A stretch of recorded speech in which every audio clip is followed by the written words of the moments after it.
Hello प्यारे बच्चों, welcome to study एक। Today I am going to discuss about the real numbers part third.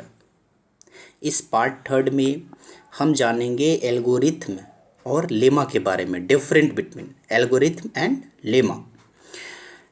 चलिए, लेकिन इसके पहले हम एक क्वेश्चन सॉल्व करते हैं।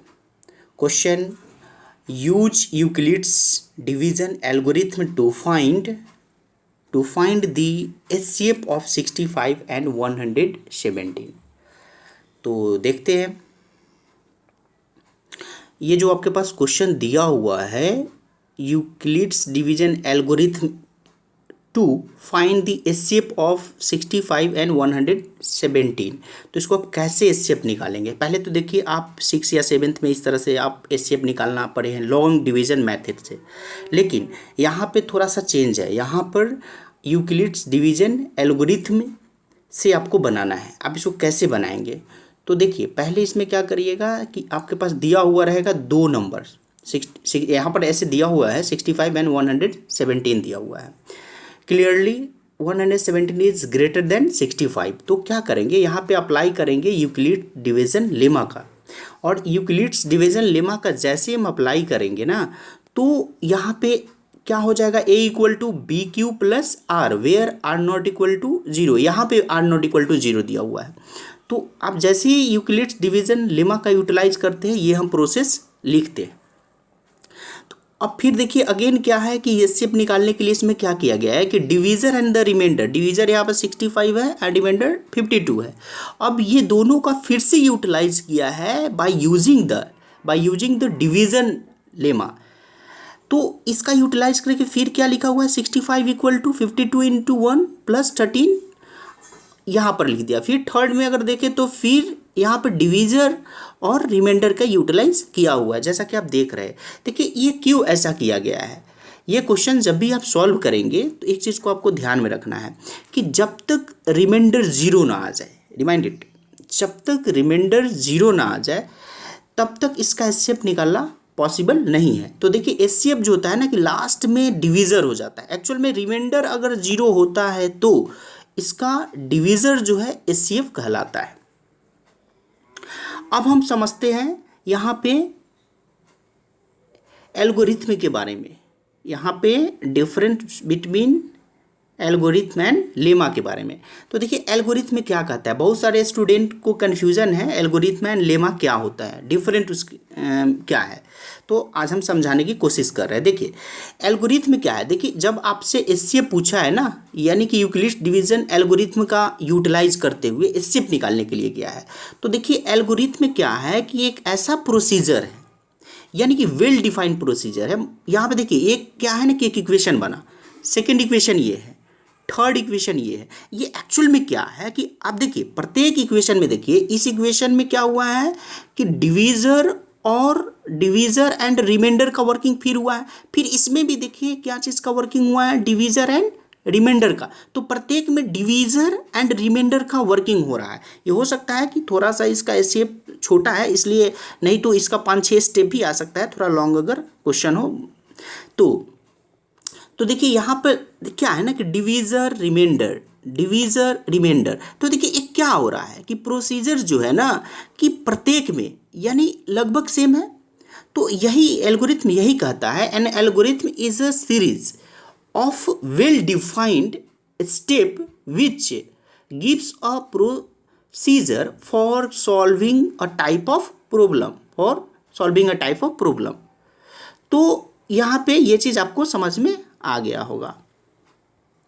फिर से हम बताना चाह रहे हैं कि देखिए एल्गोरिथम क्या है कि देखिए ये क्वेश्चन 1 2 3 क्वेश्चन है, इसमें no doubt.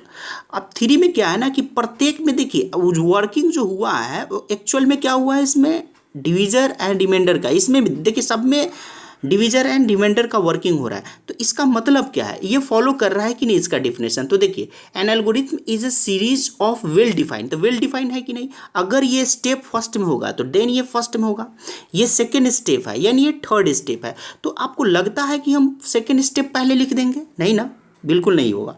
And third step हम सेकेंड में लिख दे, नहीं, इसका पोजीशन हम चेंज नहीं कर सकते। तो हम कह सकते हैं ये वेल डिफाइंड है, प्रोसीजर है, हम इसका पोजीशन को भी चेंज नहीं कर सकते। पे है। तो ये क्या है, एक यूक्लिड्स डिवीजन एल्गोरिथम, ये एक प्रोसेस, आप देख लीजिए एक प्रोसेस है। तो ये इस प्रोसेस से जो है कि इसको एसएफ इसका निकाला गया है।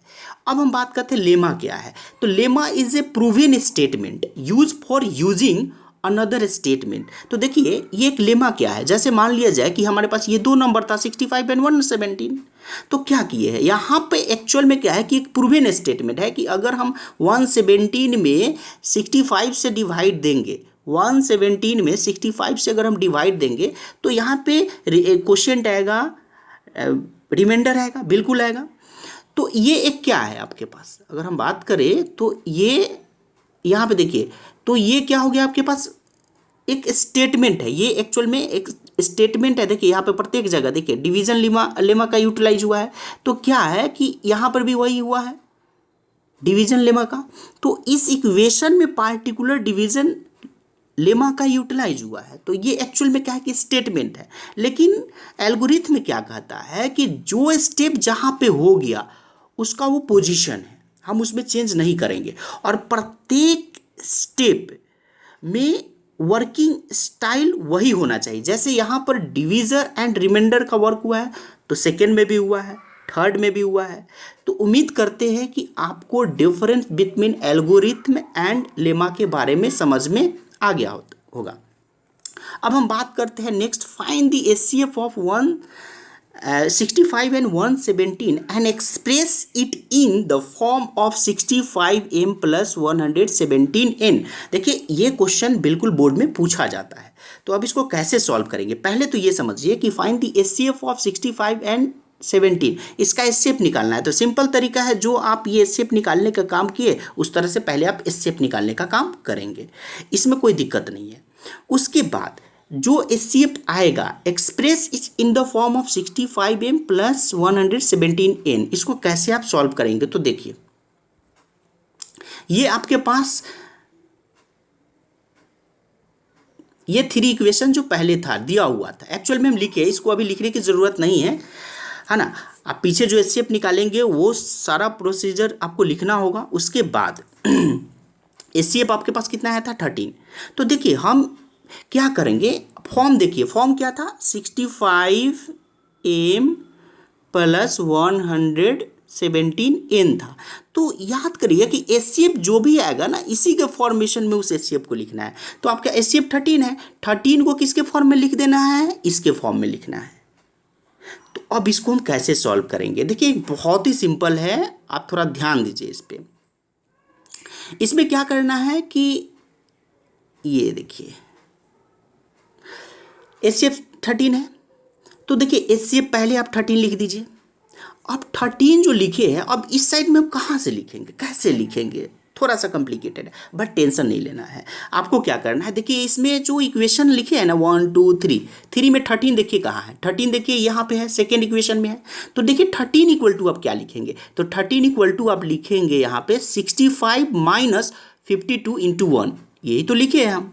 अब चलिए अब हम क्या करेंगे, 65 को बिल्कुल कैलकुलेट हम नहीं करेंगे। अब देखिए 52 इंटू 1, चूँकि हमको 52 की ज़रूरत नहीं है। क्यों ज़रूरत नहीं है, चूँकि 65m प्लस 117n दिया हुआ है, तो यहाँ पे 55 तो है ही नहीं। तो 55 इंटू 1 जो दिया हुआ है, अब इस इक्वेशन में देखेंगे कि 52 है कहाँ, तो 52 यहाँ पे है। अब 52 को हम क्या लिखेंगे, तो 52 को लिखेंगे 117 माइनस 65 इंटू 1। तो देखिए ये 52 इंटू 1 को क्या लिखे हैं, 117 माइनस 65 इंटू 1 लिखे हैं, सिंपल वे। अब देखिए यहाँ पे 13 इक्वल टू फिर क्या लिखेंगे, 65 रहने देंगे क्योंकि 65 हमें ज़रूरी है। अब देखिए इसको हम कैलकुलेट करेंगे तो माइनस हो जाएगा आपके पास 117, और यहाँ पे माइनस माइनस क्या होगा, प्लस, प्लस कितना हो जाएगा 65 इंटू 1। अब क्या करेंगे कि इसको हम ऐड नहीं करेंगे, ध्यान रिमाइंडेड, क्योंकि इसको हम ऐड इसलिए नहीं करेंगे क्योंकि हमको फॉर्मेशन किस में लाना है, 65 में लाना है। तो देखिए यहाँ पे 65 1 है और फिर यहाँ पे भी 65 1 है, तो 65 1 यहाँ पे 65, तो कितना 65 है, 2 है, तो 65 इंटू 2। ऐसे भी आप देखिए आप ऐड करेंगे तो 65 इंटू 65 कितना होगा, वो 65 इंटू 65 कितना होगा, यहाँ पे 65 इंटू, देखिए 65 इंटू 65 प्लस 65 कितना हो जाएगा आपके पास 130।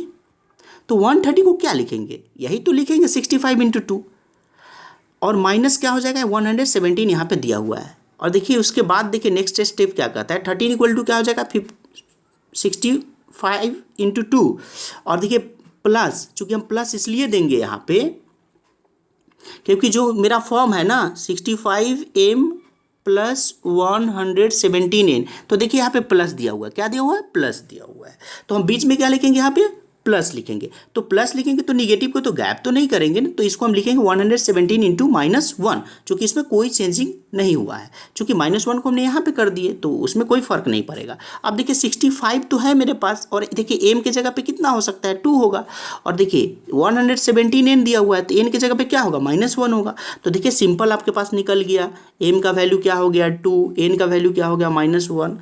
चलिए, अगर आपको लगता होगा कि इसमें कुछ कन्फ्यूजन है, प्रॉब्लम है, रियल नंबर्स में हम कन्फ्यूज करते हैं, तो आप एक कमेंट बॉक्स में क्वेश्चन लिखने में क्या दिक्कत है, आप क्वेश्चन लिखेंगे उसका हम सॉल्यूशन आपको दे देंगे, ठीक है।